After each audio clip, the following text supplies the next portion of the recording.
Welcome everyone to Moxie Bets, presented by Caesar Sportsbook. I'm your host, Katie Mox. Coming up on today's show, the NFL's coaching vacancies are now officially filled. We'll take a look at the hirings and tell you which ones we like best.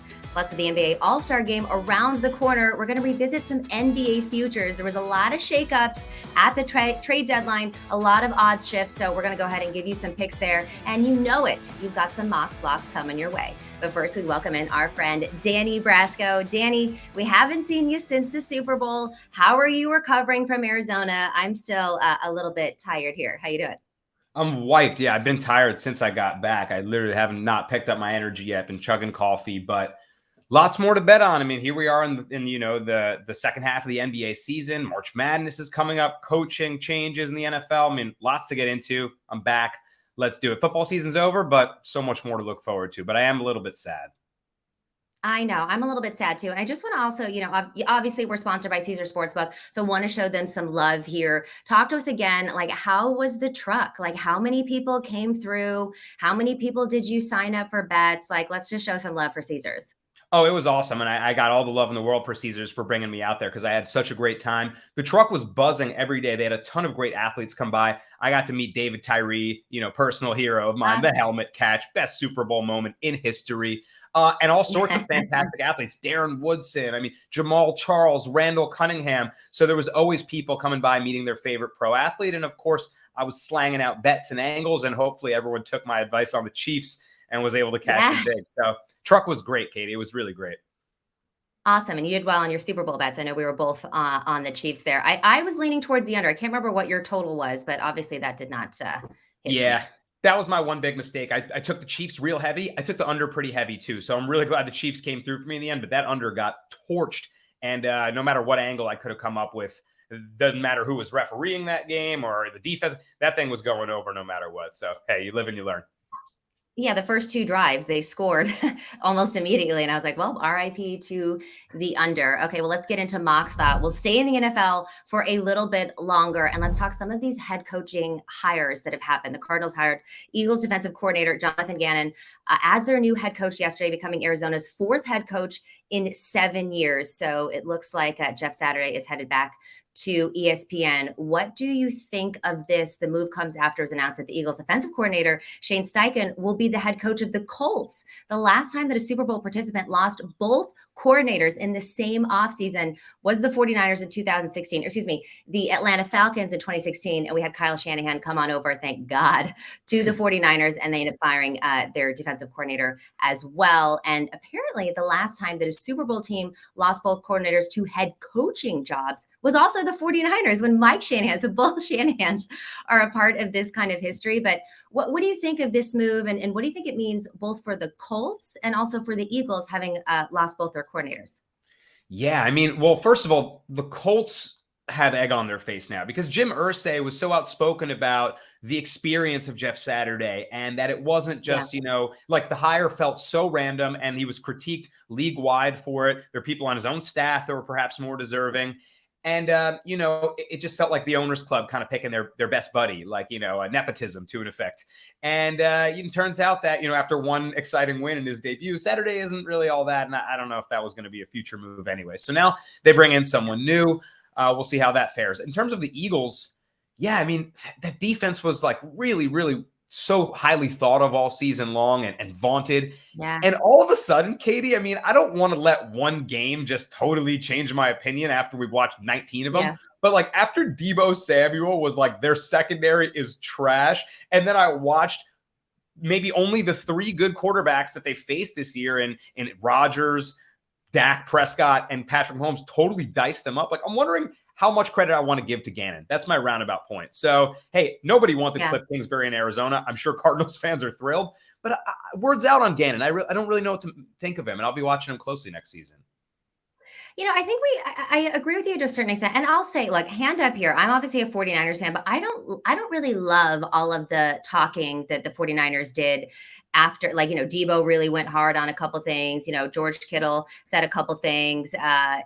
Joe Staley got in the mix. And look, I understand being emotional. I also understand what it's like to have Eagles fans and players coming at you, because I took a lot of heat too. And you do want to fight back. And it was a situation where We lost our quarterback, so we were just had no chance to win that game. But I don't necessarily agree with everything that Debo said. And I think there is a lot of credit that's still due for the Eagles. I also think you look at the Chiefs, right? In their last Super Bowl loss, and Patrick Mahomes wasn't able to do anything, but that wasn't really a knock on their offense. It was really just how good that defense was. So I see what you're saying, but I do think that this is a good get for the Cardinals. I'm excited to see what he can do with Kyler Murray because, as you said, Cliff Kingsbury was just not the guy. And in terms of the Colts, yeah, they need all the help they could get. I still think that they're probably, a couple years off from being a really good team. I know that we were kind of high on them when they got, who was it, Matt Ryan that came. I get all the old quarterbacks confused, like Matt Ryan and all the other guys. But yes, I agree there. But let's look at all of them as a whole, right? So the Cardinals got Gannon, the Colts got Steichen, the Texans got DeMeco Ryans, Broncos Sean Payton, Panthers Frank Reich. Who do you think won the lottery here in terms of coaches and, who's going to have the biggest impact immediately? Obviously, some of these programs are going to take a couple years. Like the Texans, I don't see them coming out big this year. I really like DeMeco Ryans a lot, but I think it's going to take a little bit more time. The Broncos with Sean Payton is pretty interesting to me. I'm not convinced that Russell Wilson will never be good again. It may just be, well, one, unfortunately, he's just not that likable anymore. I don't know how his team feels about him. That's just what it is, right? But there's still something special inside of him. I still kind of hold on to let Russ cook, and maybe Sean Payton is the one to bring it out of him. And we do know that Drew Brees was his favorite quarterback, was Russell Wilson's favorite quarterback. So maybe that could be a match. But looking at these coaches, what do you think? Who won the lottery here? It's hard not to just kind of go with there's no odds on this, but I'm going to call it the chalk, right? Like it's got to be Sean Payton and the Broncos just because simply put, you can't go lower than the bottom. And the Broncos had so many expectations on them and they met none of them. They were stuck in the mud on offense. The fan base was furious with the play calling. The coaching couldn't have been worse. And the star quarterback that they got on a big multi-year contract did nothing. I agree with you. I don't think Wilson is as bad as last season. I think he was just sort of a product of his environment. And immediately Sean Payton's talking about culture changes. No more personal coaches. No more of this Russell Wilson's, what is all that? Have your own office. Yeah. Weird, and parking weird stuff. And Payton's kind of like a classic football guy. He's going to come in there and be like, none of this is allowed. Like, absolutely not.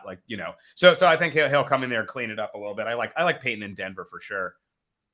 I like Payton in Denver for sure. What do you think about DeMeco Ryans with the Texans? Do you think that that's going to have a big impact? Or do you think they're probably a couple years out? I mean, what's the quarterback situation over there anyways? Right. The roster he's got is the roster he's got. But that was my second favorite one that you were going to, that you've brought up now is I love that the former player coming back to his old team. He was that dude on the Texans too, despite them never really being a great team. This guy led the league in tackles year in and year out. I mean, I would look up and he would have 19 tackles in a game. This guy's all over the field. So I just think you know him better than I do after being the D coordinator of the Niners. The culture he brings, the energy he brings, he's such a leader. And I think he's going to be a good head coach with a defensive specialty and mindset. And again, culture change is really what coaches are best coming into a franchise like this, that would be his best asset if he could bring that into Houston. And I think he's the best candidate to do so. So I definitely like that hire. I definitely like that hire a lot too. One, I've got a special place for him in my heart. Obviously, he did so well with the 49ers this year. But I also think the difference between the star player coming home than let's say Jeff Saturday and the Colts is DeMeco Ryans has been a coach for a very long time. And he kind of started at the bottom and worked his way up to a defensive coordinator. And then now he's getting the head coach job. So he's done all of the work on the coaching side. And when it comes to culture, I mean, he has just done such a good job with the 49ers. So I'm really excited to see what he can do with the Texans. And again, I love that come home story. All right, we're going to take a quick break and then we're going to head into Cavers Corner. The thing about Caesars Sportsbook is it's not just an app. It's your key to a whole empire. Hotels, casinos, restaurants, shows. Caesars Palace, I'm sure you've heard of it. Every bet you place with Caesars Sportsbook brings you closer to perks only Caesars can offer. Hotel stays at iconic destinations, app bonuses, merch, show tickets, and many more Caesars Rewards perks. So get started today. Register using code OMAHAFULL and then place your first bet, up to $1,250. If you win, congrats. If you don't, you'll get your stake back as a bet credit. Time now for Capper's Corner, and we'll welcome back our friend Danny Brasco. Danny, the NBA trade deadline was wild, and we didn't even really get a chance to talk about it because we were at the Super Bowl, we were in Arizona, but it was absolutely bonkers. So I thought it'd be a good time for us to check in on some NBA futures as we head into this All-Star break. It's kind of the middle part of the season, so a lot has happened. Obviously, biggest trades, probably KD and Kyrie essentially blowing up the Brooklyn Nets and making the Western Conference really, really hard, which as a Dubs fan, I'm not exactly too happy about it. On the East, I think everyone on the East is doing a little bit better because the Nets have basically plummeted on the odds board. And now the Suns have skyrocketed as the #2 favorite to win the championship. So let's go ahead and take a look at some of these conference winners first. So you got the Celtics in the East. If we're starting with the Eastern Conference. So Celtics plus 135. Then you got the Bucks plus 190, 76ers plus 450. Then we go down to the Cavs at plus 1,000. And then it goes down from there. What are you thinking? And the Nets are basically not even in contention anymore, which rightfully so. And by the way, you and I both know I was not thinking that the Nets were going to get far anyways because they hadn't been doing it in the last couple years, even with all of those stars. But what are you thinking of the East right now? You like your Knicks as a long shot? No, I've learned long ago to not put any type of that serious hope into the New York Knicks. They'll only let you down and break your heart. But hey, I do like the improvements we made this year, but they're not in the contention to take the Eastern Conference. We'll just say that much right now. And just while I'm digging New York, Brooklyn's a fake franchise. So I'm glad that we've totally dismantled the, superficial aesthetics of that team. The super team that they tried to make that is now just a colossal disaster and waste of money. Yeah. I saw a tweet, and my friend Maddie Burke had actually shared this, that said the Brooklyn Nets are kind of like the Muppets take New York. They all come to New York. They try to take New York. It doesn't work. And then they break up and they leave New York. And I was like, yeah, they are the Muppets. They are the Muppets take New York. Bunch of Muppets, those Nets are. Well, yeah, that's amazing. Using that. I think out of the teams here in the East, which, like you said, certainly got weaker while the West got crazy. So, yeah, a lot of these teams got to be like, all right, our path just got, perhaps a little bit easier towards that title. How can I look away from Giannis and the Bucks? The obvious team to me that's sticking out on paper is the Celtics. Of course, they're top 5 in offense and defensive rating. Jaylen Brown and Jason Tatum, another year together. Marcus Smart, like that trio has experience. They've been tested in the playoffs. I think they're going to be really good and probably meet on a collision course with the Bucks in what should be the conference semis. And I'm going with the Bucks again because it just feels like they're Chris Middleton away from winning another championship. Giannis is averaging, 32 and 12 in his sleep, and Drew Holiday is having his best year. So I just feel like if Middleton can get healthy, that big three is as good as any. And I think they overtake even the Celtics with the willpower and just unstoppability of Giannis. So yeah, give me the Bucks to do it again. I feel like they're kind of slept on weirdly. Yeah, and I agree with you. And even the game last night, right? It was the Bucks and the Celtics were missing everybody. I mean, they had basically nobody on the court. Their big three was out, and they still held on with the Bucks, which I did find kind of interesting. I mean, obviously the Bucks still won the game, but the Celtics ended up covering the 9 points. And I agree that the Celtics are still the top dog, but the Bucks are just right up there. They're just one win away. And Milwaukee has, as you said, the best player in the conference in Giannis. They added Jay Crowder, and though he hasn't played yet because he was kind of in the Suns limbo thing, I do think that that's going to be some added value to them, and he's going to be pretty big. And you look at someone like Cleveland, I like them at plus 1,000, but they really didn't participate in the trade deadline at all, and mostly because they expended all of their resources to get Mitchell, and we'll have to see how that pans out. But I don't really feel like Cleveland is a real contender here. I like the Bucks, and I'm with you on that. But if I'm looking for like more of a value play, I kind of think that the Sixers could be a little bit frisky at plus 450. You've got Joel Embiid and James Harden. Obviously, this duo can make noise anywhere, right? Whether it's regular season or postseason. Embiid is putting a monster season together right now. MVP caliber. He has the second shortest odds behind the Joker. And then you got Tyrese Maxey, who's also been doing really well, helping them with scoring, averaging about 20 points per game. The only caveat here is, will Harden shed his reputation of being a choke artist in the playoffs? I don't know. But I do think that if Harden can step up and be the Harden that we've seen in the regular season, and Embiid is still doing as well as he did, the Sixers could make a little bit of noise in the East. I like the pick. I just can't bring it to the window because I feel like The 76ers need like one of those restaurant hazard and safety things in their locker room in case you need to do the Heimlich, because perennial choke artists, like they don't know how to get over the hump. And I don't trust it. I never do. I feel you. I feel you. I'm just saying, little bit of value there, possibly some reasons, but I agree. It's going to be the Celtics or the Bucks. And I like the value better on the Bucks. I just like Giannis and what he's able to do. I think it's going to be a big season for him. All right, let's go to the West, which is just depressing for me. So the Suns are the favorite now, plus 230. In fact, I believe they were the favorite before. Nuggets right after them, plus 375. Then you got the Clippers, the Grizzlies, and then the Warriors and the Mavs are tied at plus 750. You know, the West was turned upside down with Kyrie and KD trades. So what do you think here? Or is it just the Suns? Is that just what it is? Do you see some value now in the Mavs with Kyrie? It's a little interesting because he's had a great season in terms of scoring with the Nets, but I still just kind of don't trust him not to blow up another franchise. Yeah, exactly. Like wherever he goes, drama follows. And I'm sure the backcourt is going to be so dynamic. There's no doubt that it will be talented. They will score. They'll be lighting it up, dishing left and right. Again, when you put two primary ball handlers back, next to each other like that, the way that Luka plays, like he takes like 18 seconds of the shot clock sometime, back and down, back to the basket. Like, I don't know, is Kyrie going to like run around screens and look for like catch and shoot like threes? I just don't quite know how it's going to work. And then we always ask that. Well, when you put all those superstars, who's going to touch the ball? Sometimes it works, sometimes it doesn't. And I don't want to run and jump at the Suns to the same point, just because like it feels like, remember when LeBron went to the Heat, the first year they assembled that super team, like it didn't quite work immediately. They got to figure it out quick. There's a lot of rotations and, schemes to figure out. I don't know if it happens overnight. Of course, the Suns look horrifying on paper, but we ain't playing on paper. So I'm going to take a little long shot and I'm going to go with the Nuggets, actually, oddly enough, at plus 475. They're the number one team. They have a 5-game lead in this insane Western Conference, so they should hang on and get home court advantage, which is huge. In Denver, you got the altitude. You got the MVP, Jokic, I think, who's going to run away with this thing, a center averaging a triple-double. That isn't even real. And they're finally healthy. Jamal Murray, always hurt, or a role player like Barton or MPJ or some, always hurt. They're healthy. He's got shooters around him.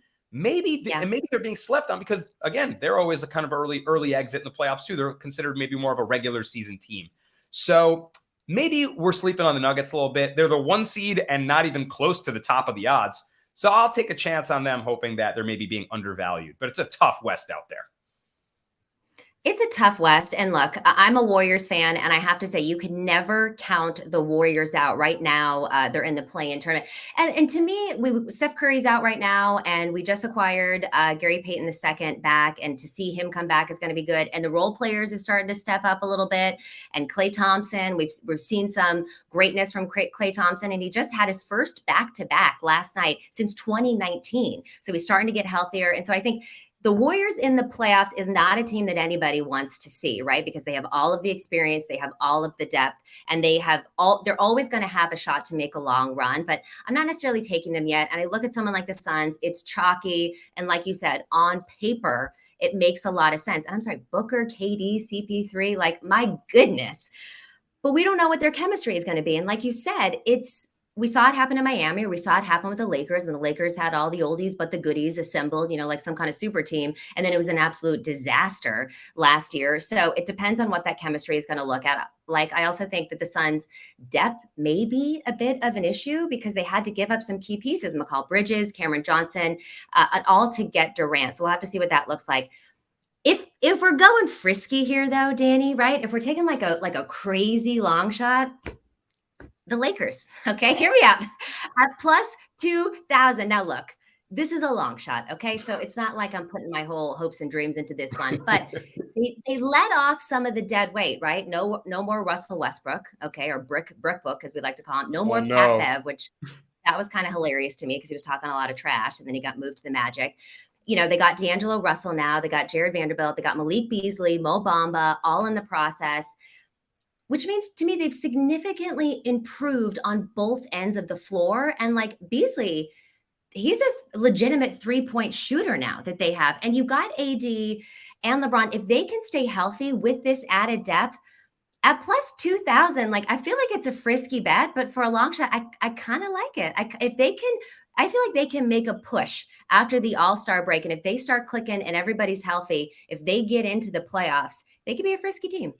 And you see LeBron dejected when it's not going his way on the sideline, towel. Like, he cares so much about this season. Maybe it's me, his tweets, like, why won't people come? Why is everything going against us? He really cares about the season. So you want to take a long shot on Le GM, maybe having put together the right little role players around him. Who knows? And hey, to a point about your Warriors, we talk about stock market comparisons all the time, right? I mean, this is as good as a buy low spot as any, right? I mean, the defending champions are at their lowest stock. No one's really considering them to make a run now that the West is as scary as it's ever been. Yet, it's still Steph Curry, Klay Thompson over there. Not that much has changed. They didn't do all that much at the deadline. I think they just moved Wiseman for some tax incentives. So I read an article. Someone was like, well, while the Suns and everyone loaded up, the Warriors essentially settled their tax bill, which I thought was like, okay, they're kind of sat on the sidelines a bit, but hey, they're defending champs for a reason. So I wouldn't count them out quite yet. And like you said, anyone draws them in the playoffs, it's not a matchup you're liking. It's not a matchup you're liking. And Danny, no one really believed in the Warriors last year either. They had kind of a struggling regular season. And I remember after the round one of the NBA finals, I saw the first couple games and I was like, I put a futures ticket for the Warriors to win the whole damn thing. And they did. And I cashed really big. All right, Danny, let's move on to talk about the whole shebang. Who is going to win the NBA championship this year? You got the Celtics as the favorite, plus 350, Suns plus 450. Then you got the Bucks, the Nuggets, the 76ers, the Golden State Warriors, all the way down to plus 1,400. You want to talk about a buy low spot. Where are you liking to take the whole thing? It's the easiest path it's the easier conference to get out of, I should say. And it's the best team in that conference. So I'm going to go with the Bucks to win it all at plus 475. Yeah. Whoever gets out of the West will probably leave bloodied and bruised because it's going to be rough getting through there. And hey, maybe they'll come out sharpened as ever, and it'll be the Suns or the Nuggets or powerhouse over there to take it. I just feel like Giannis is the anti-defense. There's nothing for him, and when he has the healthy pieces around him, he could win the NBA championship any year. So Drew Holiday, like I said earlier, having his best year. I think they're Chris Middleton, who's always the Robin to his Batman that they need. When Chris Middleton is on and can make those clutch time shots, the Bucks are better than anybody in the NBA, I think, and have the most unstoppable player. And simply put, I'm going to go with that to win the championship. So give me the Bucks plus 475. I love it. I'm on the Bucks as well, but in the course of this conversation, I've talked myself into the Warriors at plus 1,400 because they get in a best of 7. This is not a team that you want to see. They have so much experience. They have so much depth. They have so many shooters. And I feel like the regular season is almost boring to the Warriors. You get them in the postseason and they are a different team. If the Warriors get in and make some noise in the West and they get to a final, I'm sorry, it's hard for me to go against the, what are they, 4-time? Right. Yeah, 4-time national champions since this crew has been together, maybe 7 all time. I don't know what I'm saying right now. All I'm saying is that the Warriors at plus 1,400 is worth it to me now, and I'm changing my answer, and I am going with that. All right, let's talk MVP.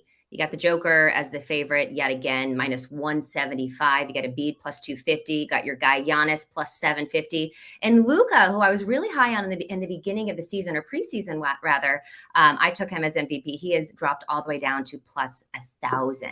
What do you think for MVP?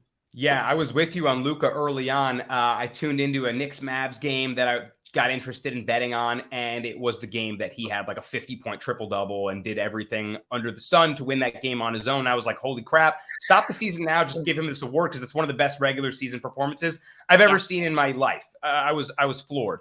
But as the season's gone on, we know there are 82 games of these to play. Nikola Jokic is doing something that makes no sense. There have been two players thus far in history to average a triple-double. Oscar Robertson, widely considered one of the greatest ball handlers and players to ever play the game. Russell Westbrook, in his prime, obviously, stat machine, game breaker.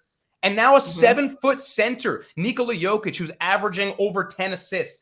That doesn't make sense. That doesn't happen.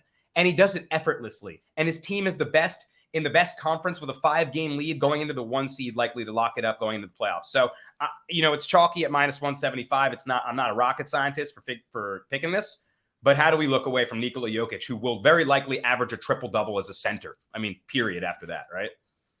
And he does, yeah, regularly. And look, I like Jokic as well, -175. Obviously, we don't love that price.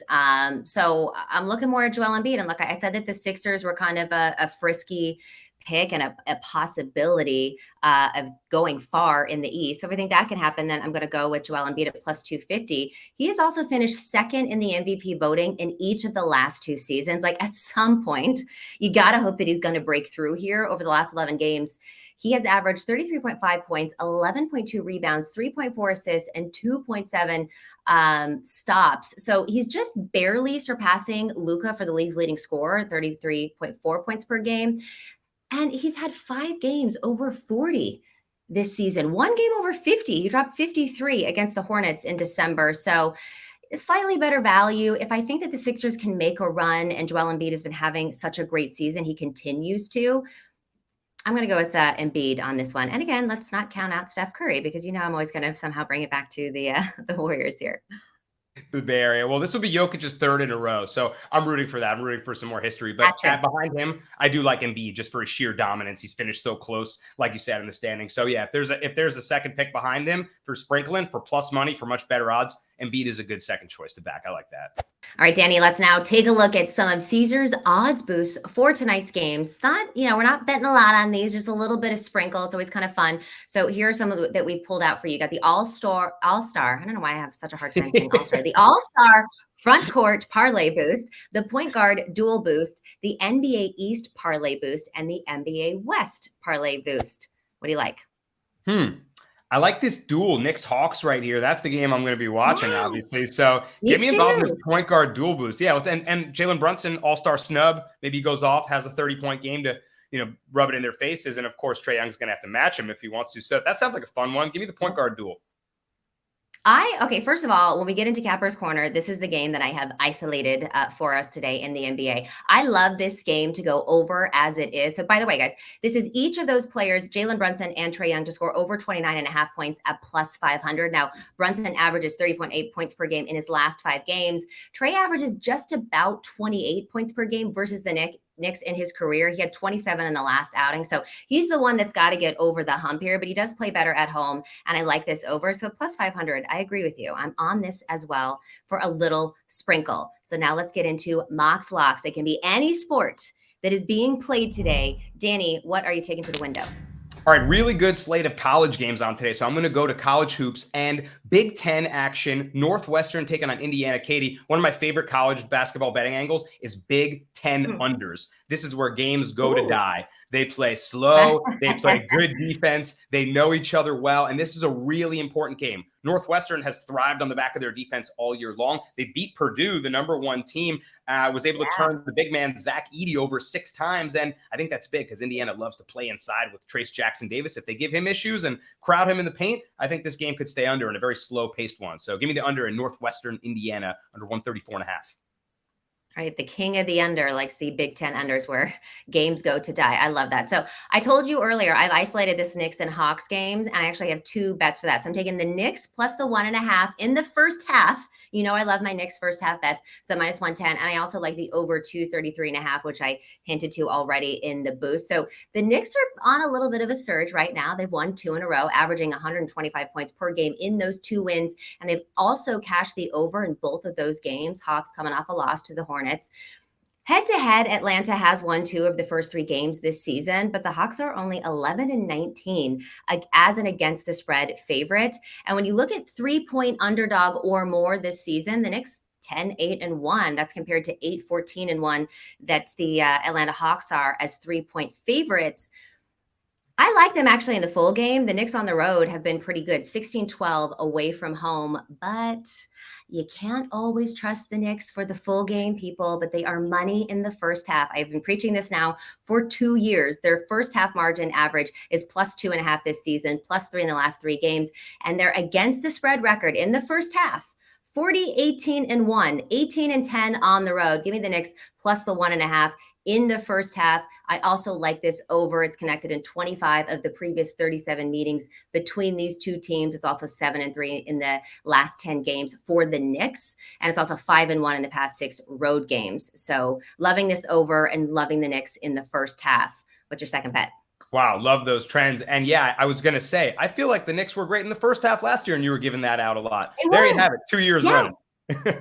Just don't bet them in the second half. You're always going to be disappointed. I did once this season. I bet them full game. They covered in the first half, not in the second. I was like, never again. Never again. Because you just don't know how they're going to fall apart in the fourth quarter, which you as a Knicks fan know very well. Yeah, I was just about to say they find new creative ways to lose that you didn't know were possible every day. So it's always a good time. My second Mox Lock, Katie, I'm going to go back to college here. And this is maybe the best game of the night, perhaps, or one of the more better games of the night. It's TCU taking on Iowa State. I like TCU +4 with the points. Caesar still has +4. Grab it there. It's the best line I saw out there. And look, Eddie Lampkin and Miles are coming back tonight. Those are two best players.